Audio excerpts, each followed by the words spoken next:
Hello, everyone, and welcome to another Ask Me Anything session. I am Sergeant Nicholas Keys. I'm a senior recruiter with the Ontario Provincial Police, and I'm based out of Smiths Falls on the ancestral unceded territory of the Anishinaabe.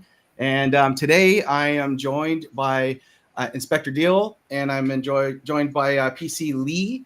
And we are going to have a chance to answer some questions. As always, talk to you about recruitment. We're going to get the chance to hear a bit from our guests about their unique career paths, some of their experiences. And I also wanted to highlight that May is Asian Heritage Month. So we're going to have the chance to reflect and maybe everyone, learn a little bit more about some of the contributions of Asian Canadians and some of the history and some of that even within our own organization as we grow and develop. And so I just wanted to welcome you both. Thanks so much for joining me. I would be so scared to do this on my own, so I'm so glad to have you both here with me. Thank you for inviting us. Glad to be here. Yeah, so we had a little bit of a chat beforehand, and I'll be honest, I was as I was saying in our little virtual green room there, like thinking about this and thinking about doing an Asian Heritage Month themed Ask Me Anything session. First of all, my wife was like, "How are they going to ask you anything about Asian heritage?" And I was like, "Yeah, like how many heritages am I talking about here?" Right. So, and then I realized, no, I have very qualified guests who are going to help me out. And I also kind of wanted to touch on the whole idea of like I was saying earlier, how do we do this in a way that doesn't feel like checking a box? Or how does, like a white guy hosting a Ask Me Anything session on social media not come off, cringy? And how do we do it in a way that actually inspires, folks from different Asian communities to maybe look at policing as an option? So that's so I'm excited to have both of you here. I wouldn't mind if you could just, Inspector, maybe if you wanted to start and just kind of introduce yourself, where you're working out of, and then we can just kind of get the chat going as people start to jump on the session here. Wonderful. Thank you very much, Nick. Good afternoon to everybody that's joining our session today. My name is Inspector Kulveer Singh Diol. I am a detachment commander for the Ontario Provincial Police. The detachment I'm responsible for is the Queen's Park Detachment, which is located in downtown Toronto, right here in the GTA. Our primary roles and responsibilities are that we protect the members that work in our government buildings, the members that attend our government buildings for any official business, visitors, as well as our government property and assets as well. My detachment comprises of an amazing group of officers that we are just shy of 100 members here at our detachment. It is very unique in mandate. I've been with the Ontario Provincial Police for approximately 18 years now. I started off in a civilian capacity. Again, we have various different roles and career opportunities available to us. I started off in a civilian working capacity, then went on to become a cadet, followed by my uniform provincial constable time, and I've worked in a variety of different roles, and now I'm here currently at Queen's Park Detachment. Right, and that's probably a pretty unique spot, I would imagine, to be a detachment commander. Like with the political aspect, and also I'm sure you got a lot of demonstrations that are happening because that's where our our politicians are sitting. So I'm sure you get a lot of that. Yeah, in essence, we can say that we protect the democracy of the province here in Ontario, right here out of Queen's Park Detachment. We have wonderful relationships with our stakeholders, both internal and external, that play a huge factor in assuring that we are right on top of our mandate here. But again, it's a wonderful, wonderful team that I work along with here, that we get the job done and we do it properly. I'm already seeing all these questions coming in. It's like they're just ready with their fingers on the keyboard there. So we'll go back and forth. You'll kind of see. We'll jump to some questions, and then we'll go back to conversation. But we have a couple people. One's asking if a civil engineering technician diploma would be relevant to applying as a police officer. I mean, I don't know about you both, but I mean, I usually say any education that's going to bring something new to the table that not everyone else is going to have is going to round out our organization and is going to be able to speak to your all kinds of abilities, right? So it doesn't. We always get hyper focused on the police foundations and those policing related courses and programs, but it doesn't have to be. We just need to know that you can learn. We know that you are committed to improving yourself, and yeah, I got some more. So this is when I start to do the old guy where I start to look into the comments. You'll see this throughout. I'm not even going to try to hide it here. Okay, we got there was someone asking about, let me see here. Read it first in your head, Nick. We're just getting some good greetings. So would you mind, PC Lee, would you mind introducing yourself and letting us know where you're working? Yeah, hi everybody. Thank you so much for inviting us to join today, Sarge. We're super excited. My name is Provincial Constable Samantha Lee. I'm currently based out of the West Perry Sound Attachment. So I guess some people from the GTA may consider that a northern location. We're about 2.5 hours from Toronto. And previous to this, I just moved here actually in October of 2023. Where I initially started was in Sioux Lookout, so in the Northwest region, approximately 20 hours or so from Toronto. That's where I completed my first 4 years of policing in a Northern Duration posting. And before I started policing, I was hired first as a civilian, similar to the inspector, in the Provincial Communications Centre in Orillia, as a call taker and then a dispatcher where I was for 2 years. And then I was a special constable in the court office in Sioux Lookout. Right. So, and maybe maybe you can help me with this question then, because someone's asking about preparing for a Northern Duration posting and what kinds of things they could learn to prepare. So they're saying, aside from learning about Indigenous topics and taking courses, any suggestions on how to better prepare for a Northern Duration posting? The first thing I'll say is that the Northern Duration wasn't something that I initially was interested in. My fiance actually got hired first, and they told him he was being posted to Sioux Lookout. And I said, "Well, have a wonderful time. I will see you in 4 years. I'm not going there."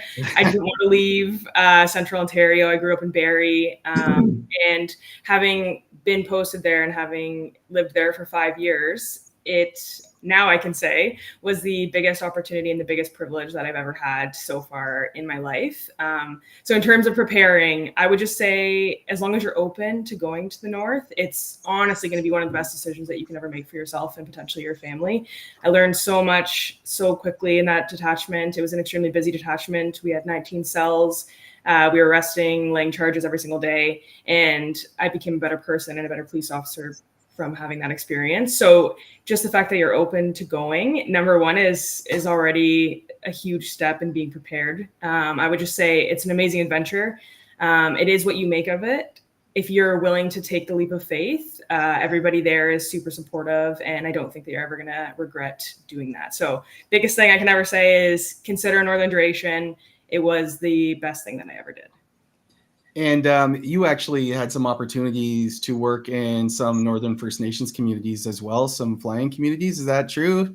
Yeah, so I would say previous to going to live in Northern Ontario, I had like a little bit of understanding about the Indigenous culture and everything that's happened just through my education in social work is what I did my degree in. But having actual lived experience in these amazing opportunities from being employed with the OPP as a special constable, I flew up every single month to 3 First Nations communities, and I administered their courts, and it was actually in their community halls and in their centers. They didn't have a courthouse, and I would fly in and have that opportunity to interact with these communities. And I learned so much, about the province that I don't think I would have ever learned previous to that. And it's such a unique opportunity to be able to pack my bag, and I would go to the airport and I would jump on the Ontario Provincial Police plane, and they would fly me to these communities, and then they would fly me back at the end.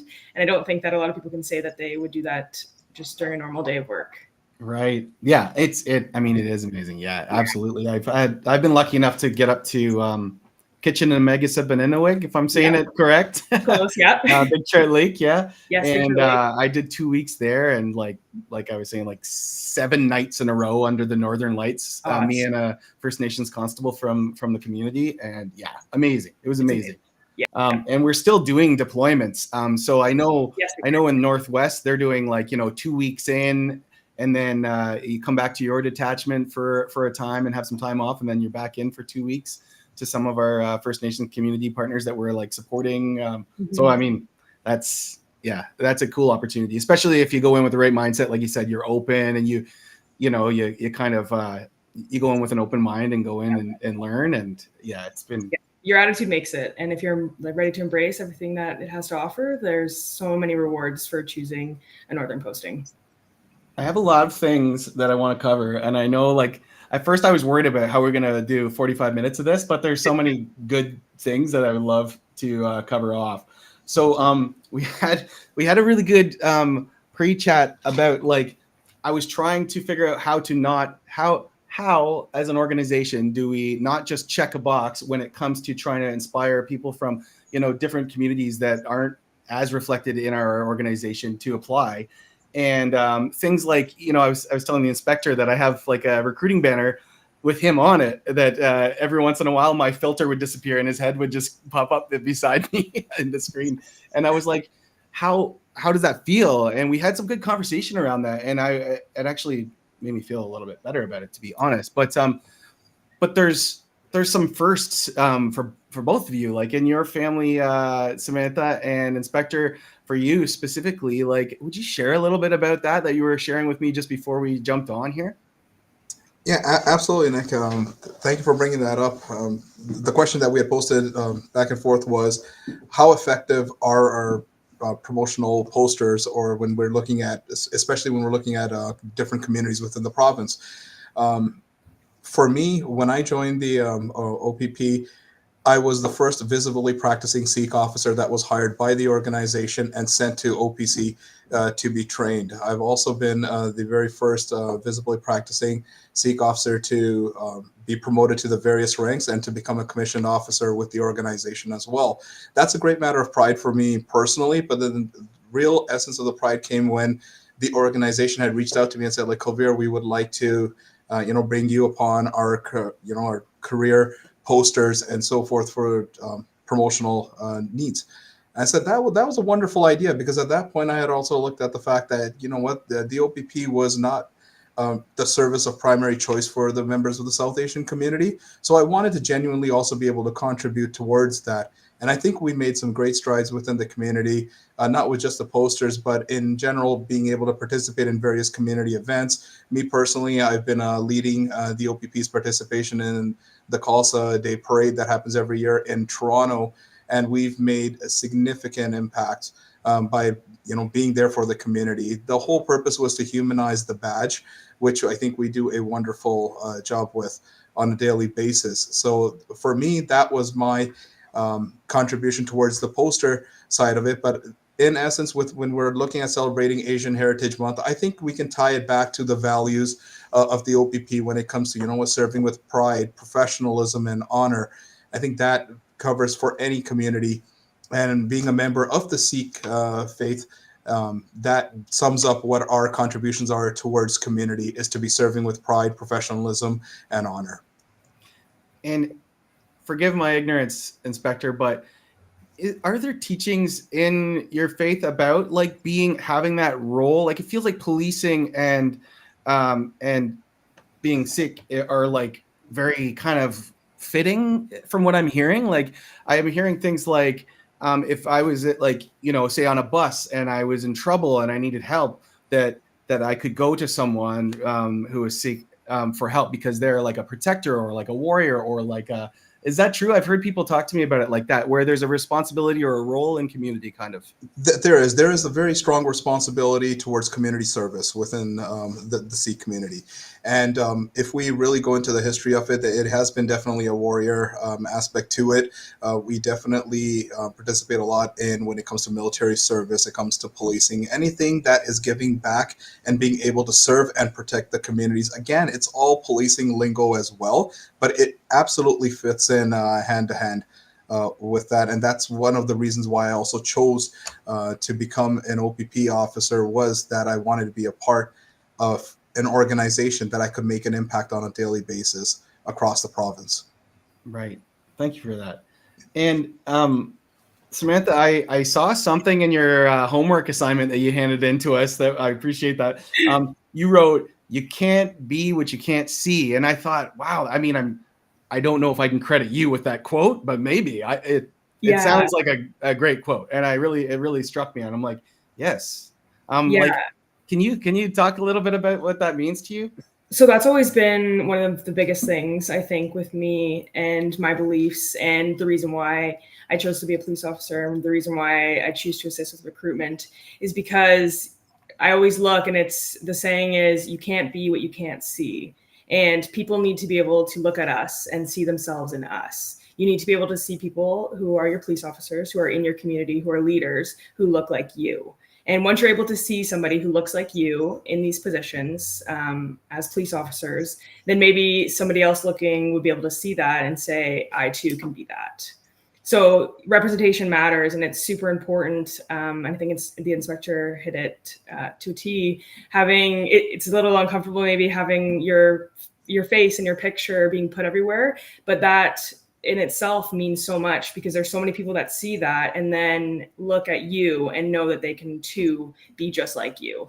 And that's so important. And for me, my dad was the first Chinese police officer that was hired by the Ontario Provincial Police. And we are the only Chinese father and daughter. So there's, I'm sure, situations that the inspector can attest to when you're in a room, or you're in a place, or you're in a detachment, and you are the only person that looks like you, and you're the only person from your community. And I think that these situations, although they can be difficult, it's also a sense of pride in being there and showing up and showing that anybody could be like me, and the people that are looking could be like you too. So sometimes difficult, but also like a lot of pride, I would say. Yeah. I was just picturing that. I want to see that poster with your father on it, like from like one of our 1980s or early 90s. It was the 80s. 1983 recruitment poster. Yeah. I mean, I'm sure the challenges then for him coming in, being the first, would have been very significant, especially in the 80s. Yes. In the 80s, I mean, we weren't talking about a lot of things in the 80s. No, and I don't think the public were used to seeing police officers that look different either. So he had experiences where he would attend calls for service and there'd be racialized things that were said to him, just because the public weren't used to just seeing police officers who didn't look a certain way. Right. Yeah. We had the same sort of conversation with Deputy Dart when we were talking on the podcast, just about how when we were doing, like, you know, the anniversary of women in uniform with the OPP, and how the media would come out to an accident scene and just take a picture of a female in uniform and be like, this is the story. You know what I mean? Yes. Yeah. And I mean, it really also struck me talking to you both and hearing kind of like these stories of trailblazing, but in 2024, you know what I mean? And we're still blazing trails. I mean, it's unfortunate that you still need to, but I mean, it like the inspector said, it must be a real like sense of pride, but also a vulnerable spot to be in, putting yourself out there to try to show others that there's a space for you. I mean, that's got to be a vulnerable spot to be in too. It's a very rewarding spot as well, Nick. That definitely, when we say like we're out on every poster, and when you're out in the community that people recognize you right away, that's also a great sense of pride. But I think it also comes with a lot of responsibility as well. And that's what keeps me grounded, motivated on a daily basis, knowing that, you know what, not only am I making a difference within the service, but in the community, but also motivating or hopefully inspiring others.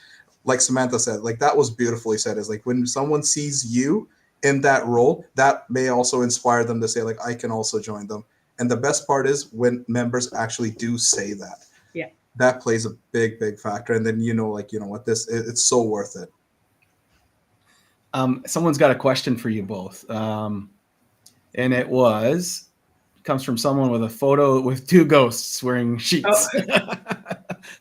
A question for your guests. What's your favorite part of your job? Anybody got a favorite part of the job so that they want to throw out there? I think for me, so I work on the front line still. So I'm actually going to a night shift after this presentation, and I'll do my nights for 2 nights. I think my favorite part of the job is sometimes just not knowing who you're going to meet and what kind of situation you're going to be put in, and like through those difficult situations and those also amazing situations, you meet so many wonderful people. And I think I like the unknown. Every day is different. You can't really plan your day. Everything is new sometimes. And I think that's probably my favorite part, is that it doesn't really ever get boring. It doesn't get old.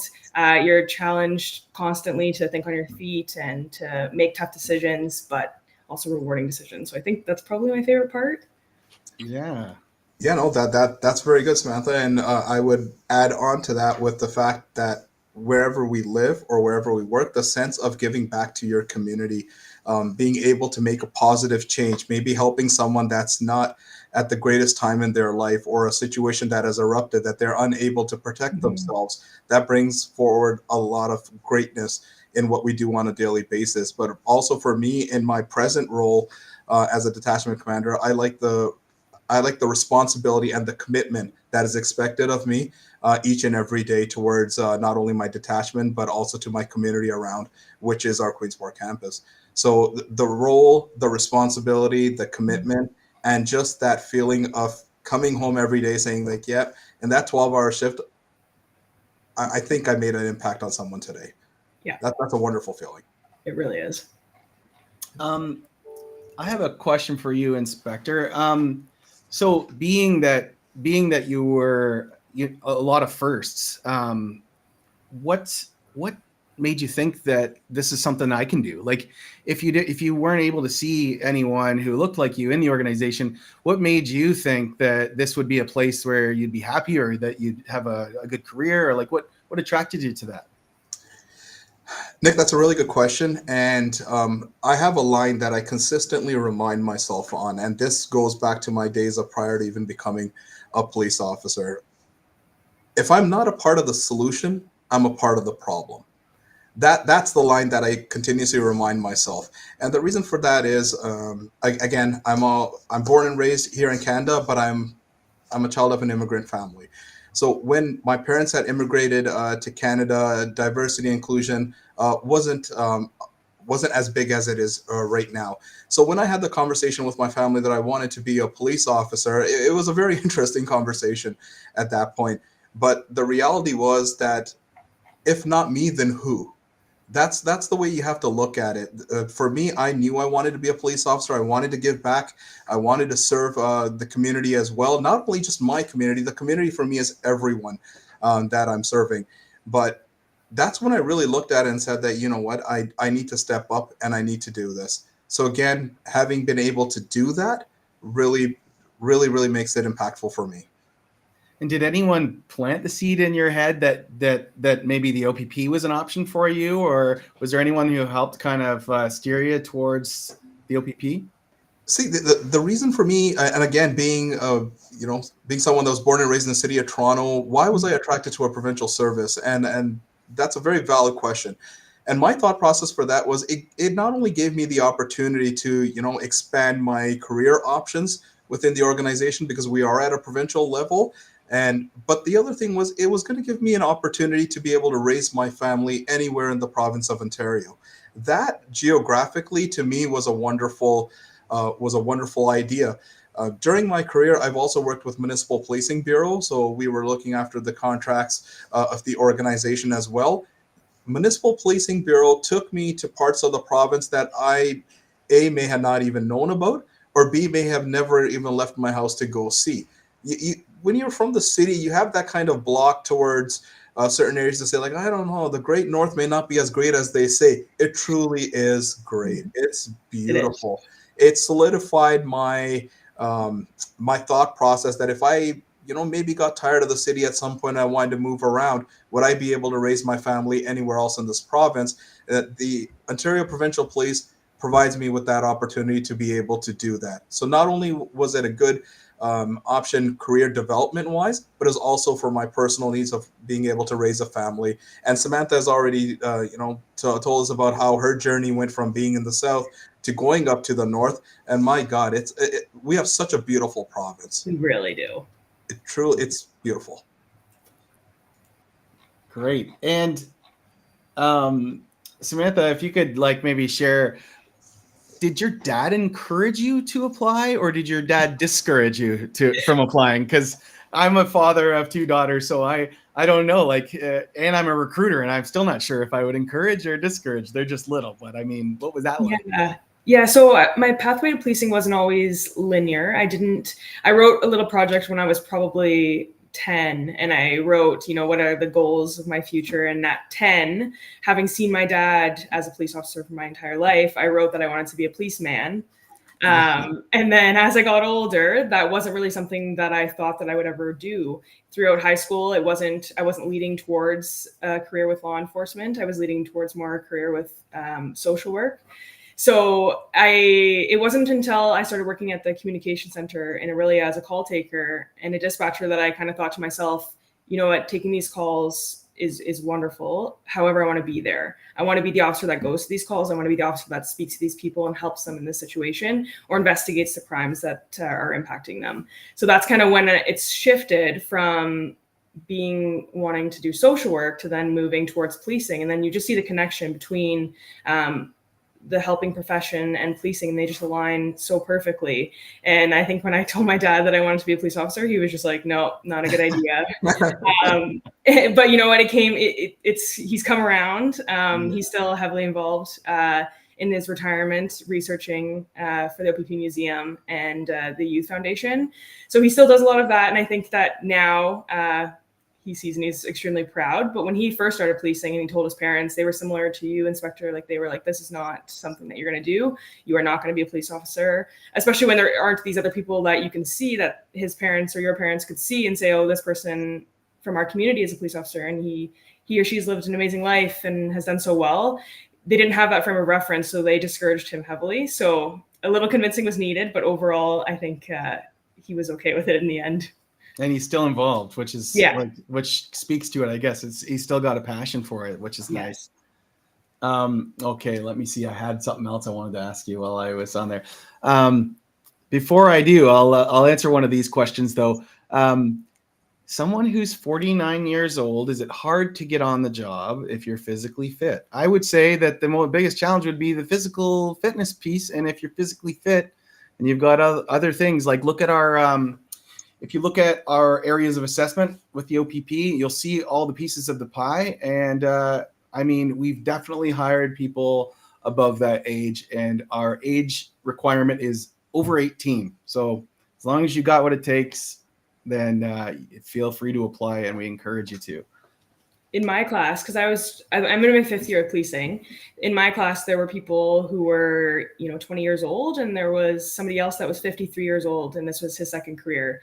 So I think as long as you're willing to commit to the career, the age doesn't matter.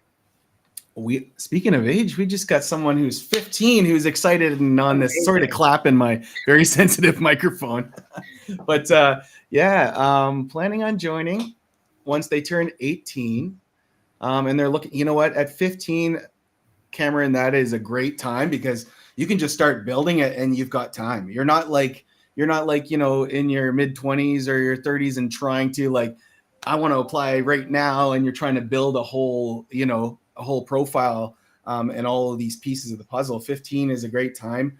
Be patient with yourself, be a kid, and remember that your conduct from now on, if this is what you want to do, that should inform how you carry yourself in life. So your choices that you make and, who you're associating with and what you're doing and, and what kind of learning you're doing and what kind of volunteer work and community work you do. 15 is a great time. You could build yourself into a perfect candidate from 15, that's for sure. But be patient with yourself and don't rush it. That's for sure. Okay.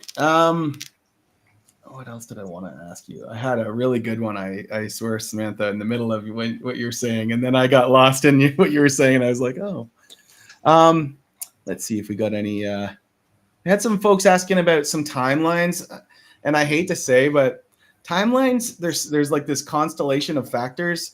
There's so many different pieces of our application process, so many different pieces of our processing in recruitment that it's really difficult. And by giving timelines to folks, it's just setting bad expectations, and I'm going to disappoint you. I can tell you, someone was asking about auxiliary. So we work closely with Community Safety Services. The auxiliary program is an amazing program, a great opportunity. Be patient because it's a big program, and it's run by like some dedicated individuals, but it's a small group of people that are processing these. So it can take time, but it's a great opportunity, and a lot of our folks have a lot of our officers have been auxiliaries and have had a great experience that led into a great career. And I remembered what I was going to say. It sounds like all three of us were civilian OPP employees prior to getting on the job. So, I mean, and I worked in the comm center as a sergeant for a while. I saw the work that our dispatchers and call takers did, and you see like some of our folks that are applying to our cadet program that are in the comments here. All of these civilian roles, they're great experiences, and whether you choose that as your career for forever or as a stepping stone, I encourage you to go to our website, opp.ca/careers. It'll explain whole uniform recruitment process, but it'll also kind of give you some ideas on civilian employment too, because I mean, it's a big jump from civilian life to policing, especially if you don't have, maybe a dad that was a police officer where you could see it and got a kind of a feel for the culture. It's it can be a big jump for people. So civilian employment is something that would be a good start for some if you're not sure yet. Absolutely. And don't let me take all the air in this room, because I can talk, man. Can I talk? I was going to ask you, Inspector, have you participated in the Diversity Career Championship program through through MyOps? That I have not, Samantha. I'll be honest with you on that one. It's unfortunately, no, I haven't participated in that one. But I did want to make a point that Nick was highlighting the different avenues that we have within the organization. Here at Queen's Park Detachment, a significant complement of our members are special constables that are, again, a civilian designation, but they wear the uniform. They have certain authorities within our designated buildings. They have their use of force options as well. There are a variety of different avenues apart from just the uniform side of becoming a police officer. So again, that's also a wonderful career for some of our members. I'm looking at the chat group with some of their questions there. Like that could be another avenue you may wish to explore than just being focused on just that. Is policing the only thing that we have to offer? No, clearly we have other avenues as well. All right. Yes. And for me, I did like contract work for a while. Like I think I was doing filing for drug enforcement for a while. And then I jumped into a contract with Indigenous policing for a little while, which was great. And then I worked for the G8 Summit. So there was like 3 different civilian roles that I had that gave me all kinds of different experiences and built me up. So I had some things to talk about when I wanted to apply as a police officer. So yeah. And I think I kind of wish that all of our officers had been civilians on the job at one point, because it gives you a whole other appreciation for our civilian employees and their wealth of knowledge and how they basically like run the organization in a lot of ways. Right. Yeah. So, never to underestimate the importance of all of our civilian employees, because like I said, especially at detachments, I mean, they would probably have to shut the doors if it wasn't for our civilian folks. Yeah. We got a call, or a kind of a nice general one that anyone could grab. How do you handle really challenging calls? Yeah. So I guess the thing that I enjoy about policing, right, is that you never know what kind of situation you're walking into. But with that comes calls that maybe you yourself haven't even thought about ever having to attend. And you're going to see things that other people don't see. You're going to go into situations when people are running the other way, but you're running towards the people. And those calls obviously weigh on you. There'll be times when I'll come home from, a long 12 hours where you see just a variety of people that are just experiencing the worst possible day of their entire lives. And then you kind of need to decompress from that, and whether it's sleep because you got to go to your shift tomorrow or interact with your family. And how do you do that, right? It's difficult. And I think that both of you could say the same, but having established plan for your own personal wellness and taking accountability for your own wellness is huge. And having the people around you that support you, having, whether it's your platoon, and I've been so fortunate to have an amazing platoon where we check in on each other. How are you feeling? Were you sleeping? Did you eat? And having the resources within the OPP for the healthy workplace. There's a bunch of amazing people there that are there to support. So how to challenge you handle them, you learn as you go, and you develop the skills to continue to ensure that you're putting yourself out there for your family every day, and that you're showing up to these calls, and that you're showing up every single day fit for duty. I would add to what Samantha just said, like that's spot on with a lot of the points that I was going to touch on as well. You rely on your training. Ask the question. We are trained very well. We have our various options that are available to us to handle a situation. But the best one is you also practice your communication skills, right? That's something that even for Cameron, that was super young, that's looking to join as well at some point, is communication skills is very key. De-escalation skills is very key. But being able to openly talk about how you feel is very important. And Samantha really nailed it there. Having a really good platoon as well really helps. Being able to have that open, communication with your team members to say, like, what, that call was a little something extra for me, and I don't know quite how I feel. But to sit down with someone to have that conversation. What I will also say is to have a healthy life outside of policing is very important. We are all aware of friends that we have on the job as well, that their life is kind of engulfed within the policing environment. Personally, it helps to have some lifestyle outside of policing as well, where you have those friends that can pick up on certain cues of you that, what, Colbert, that's not you, man, all the time. Like, why so hush, or why not? Why aren't you cracking the jokes that you normally would? Or just somebody to tell me you're not yourself. So to maintain that perfect balance, personally and professionally, is very important. Some members like to, that they are absolutely devoted to their fitness, aspect of their life. That really helps as well. Some, like myself, the days I actually come home and go straight to the kitchen, there's something on my mind, right? But that's my de-stressor. I like to cook my stress away. But then also being able to just sit down with family and maybe just talking about not the details of what you may have gone through, because there is a confidentiality aspect to it as well, but just to talk about your feelings of, well, how am I feeling today? It's very important. The OPP has a wonderful, healthy workplace team as well. We have a wonderful support system within the organization as well, and that is encouraged. We highly encourage that at every aspect, any role that I've been in, to continuously say, like, man, we should call for a debrief. We should ask for some assistance if we need it, but never, even in your personal lives outside of policing, suffer in silence. Mm-hmm. You know what? Right. Talk to someone, get the communication going, because it really helps to just even talk about a situation.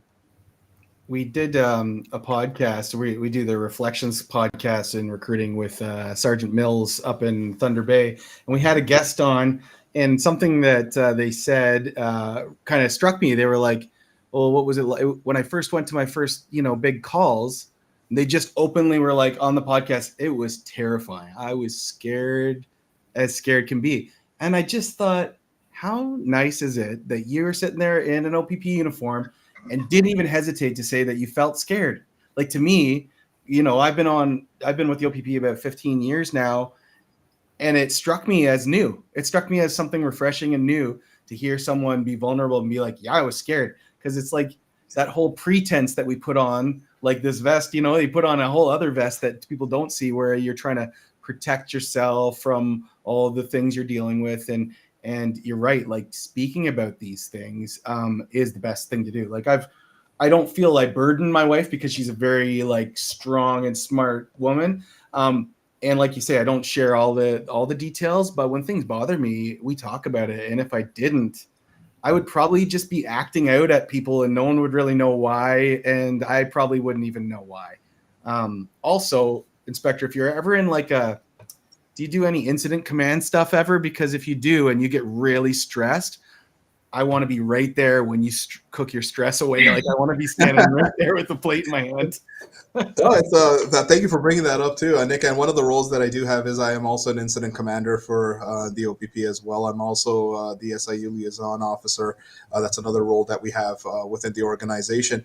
That there are days that you have those stressful days, but again, I'm a communicator. I've always encouraged that, but again, I lead by example when it comes to that. That I will sit somebody down. Again, something for our members that are currently looking to get into policing is it doesn't start when the application is approved and you get the offer of employment with us. I genuinely say this isn't a job, this is a lifestyle.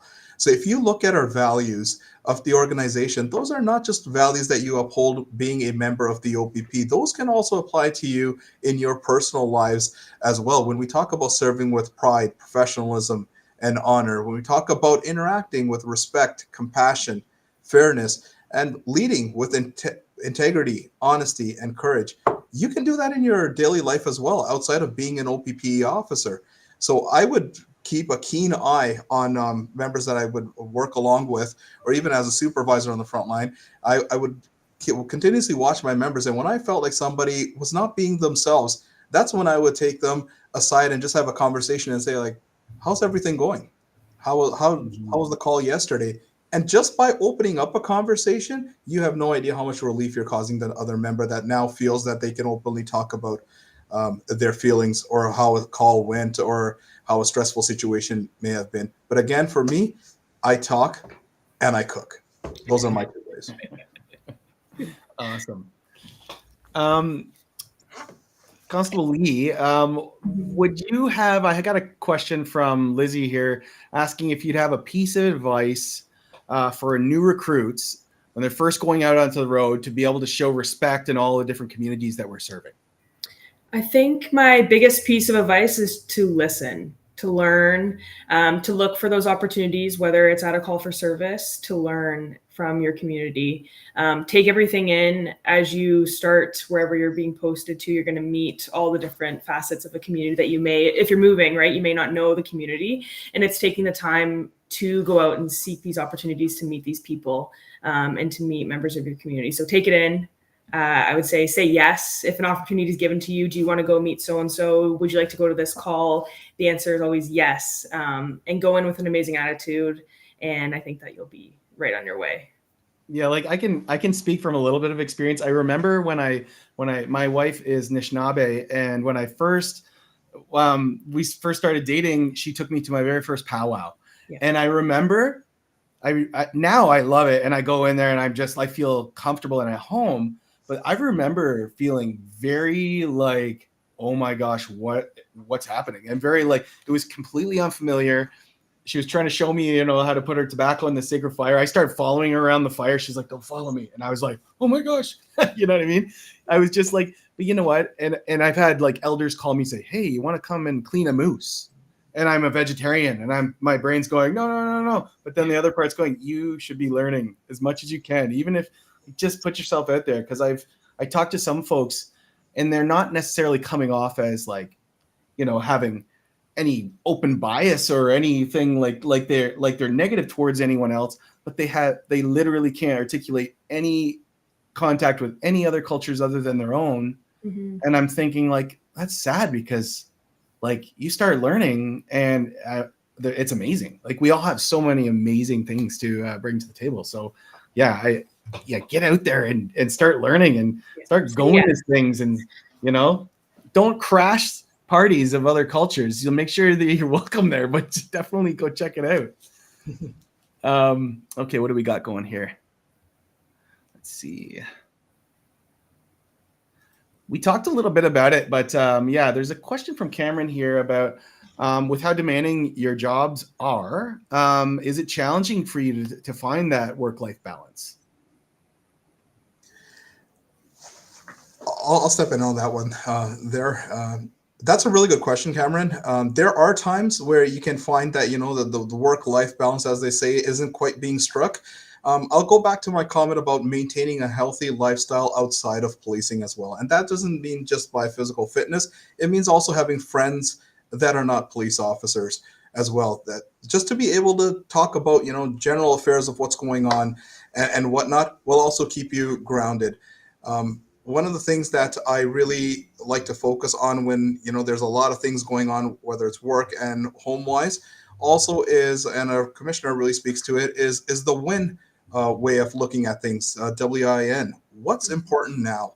When you look at it through that lens, it really starts putting things into perspective. Okay, like, you know what? Right now, it's very important that I'm at my daughter's, skating practice today. Okay, right now everything's going good. We're just about to watch a movie. I know I have this thing that's pending that's very important work wise. Let me spend a little bit of time with that as well. But it's also knowing your own boundaries to be able to say, like, you know what, I need to decompress. There is times that I need to take a step back from my duties of whatever they may be work related, and maybe I just need to be a daddy right now, right? So just striking that balance, and it comes with experience, though, Cameron. I will definitely say that.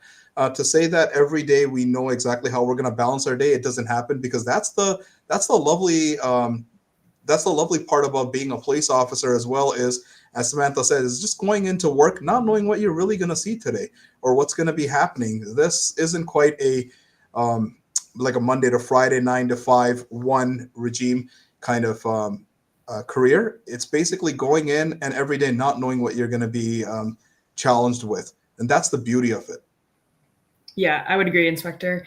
I think, like you said, initially when I first started, it was difficult. I work the 5-4 schedule on shift work.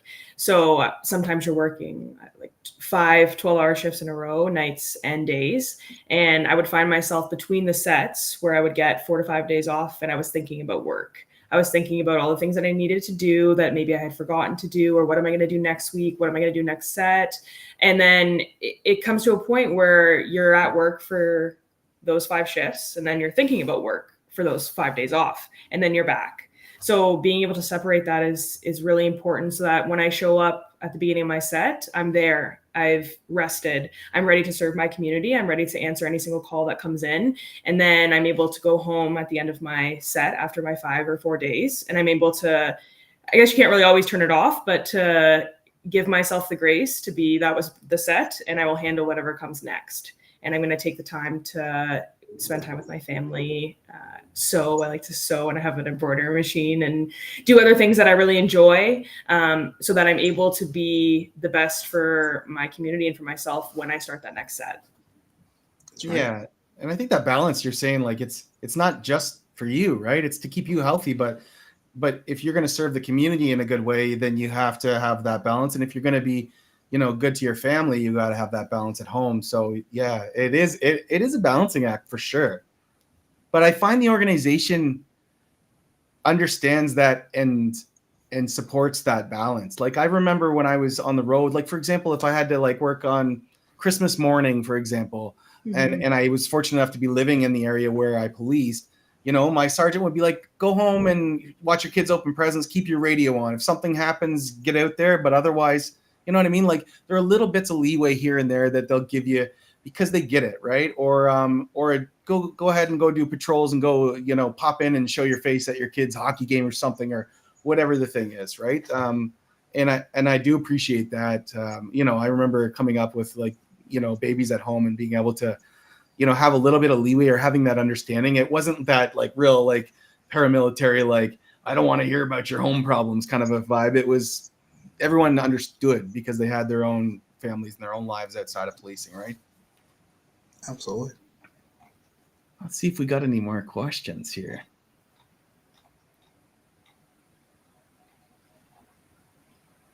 While I'm looking at questions, I do have to say, I did a little bit of research, and I didn't want to like make this like facts about Asian Heritage Month, but I have to say, I found out that the Japanese architect who built the War Museum here in Ottawa and Ottawa City Hall and the Canadian embassy in Tokyo, and library in Toronto, like these amazing, like the nicest buildings we have in Canada, basically, some of them.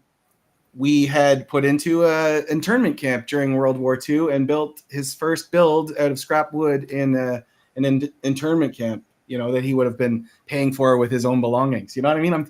I'm looking at some of the history and some of the things that that I learned just kind of doing a little dive into kind of our legacy in Canada with like barring people from landing in Canada from some countries while we're accepting hundreds of thousands from European nations, and all these like kind of race-based policies that we're overcoming. So, and these are, people weren't allowed to practice law. People weren't. And so I'm thinking about when your dad joined, being like the first Chinese officer with the OPP, and it's not that far away from some of these things that were happening. Like it's almost like one generation, like his father's generation, and mother, they could have been like at the age where they would have been like, rounded up and put into camps and had all their belongings sold off and things like that, as like, say third generation Canadians because of their background, so it was a bit of an eye opener for me, going through, because like I said, all I hear is, a 30-second Canadian heritage moment that kind of grazes over it. Right. But when you dig in a bit, you realize that the challenges run deep and they're embedded in systems that need to be weeded out as we go. So I think the more of this that we do, and the more we're hearing from our folks and hearing these conversations, it's going to really hopefully start breaking up more of the remnants of all of that stuff, that legacy that we're dealing with. Yeah, I think it's so important to talk about the legacy, but also to honor and look at the amazing accomplishments of the Asian community in Canada. And then we kind of focus a little bit more towards the OPP, and we get to see Inspector, and we get to see and meet all these other people within the OPP and the Asian community that have done so much, and we continue to evolve and we continue to grow. And hopefully there's people that see the Inspector and I, and hopefully from these Asian communities, and they also believe that they can do it too. And we welcome you, and we can't wait to meet you, I think is safe to say. Yes. Yeah, I agree. That strengths-based like conversation is like, I think, a lot more empowering. It's when I look at when I look at all this negative stuff that I had seen, it kind of really takes everything that you're both saying, and it gives me some context of just how much it means, how much it really means. And yeah, I mean, this has been, I don't know where we're at for time, but this has been amazing so far. And you both have been like, I mean, I just feel like I was more of an audience member than a host here, because I'm just enjoying listening and learning. But each and every one that puts on the uniform, regardless of whichever community they're from, we all are playing a part in bridging the gap that's perceived there, right? And we're also trying to break down perceivable barriers that certain communities may have with policing. And I think that's why it's very important that we have a very, uncut, ask me anything type of, these type of shows as well, where we can speak directly with the audience, where we're also humanizing the badge, because at the end of the day, we were also the ones that were to the left of the screen on our chat group at one point seeking out answers. We had the desire to become a police officer, but we also may not quite have known the path to exactly get there. We're tapping into other officers, other resources. So I think this is wonderful, because this helps us to bridge that gap between policing and the community, and to break down any barriers that communities may have from their history with law enforcement, or with just the uniform in general. Great. Thank you for that, Inspector. And with that, I think we're right at time for wrap up. So I thank everyone for their questions. I know there may have been a couple unanswered questions, and I apologize for that. Feel free, if it's a burning question, send us an email or jump on the next Ask Me Anything session. We're happy to answer these questions.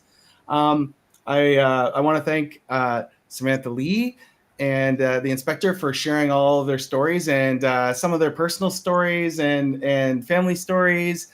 It's been great, and I'm sure that some of the folks at home are going to be inspired and takes a lot away from it. I want to say Happy Asian Heritage Month to everyone out there. It's the month of May, but it shouldn't be just the month of May. So let's keep learning about other cultures. And about all the contributions and some of the history in our country that goes along with it. And look, we're getting more questions now. We will talk to you soon, all you eager folks. And if you have any questions, if you want to learn more, please go to opp.ca/careers. We've also got an events page there. So go check that out, and you can see all kinds of live events and virtual events that OPP Uniform Recruitment are running. And so thanks so much to you both for your time. I really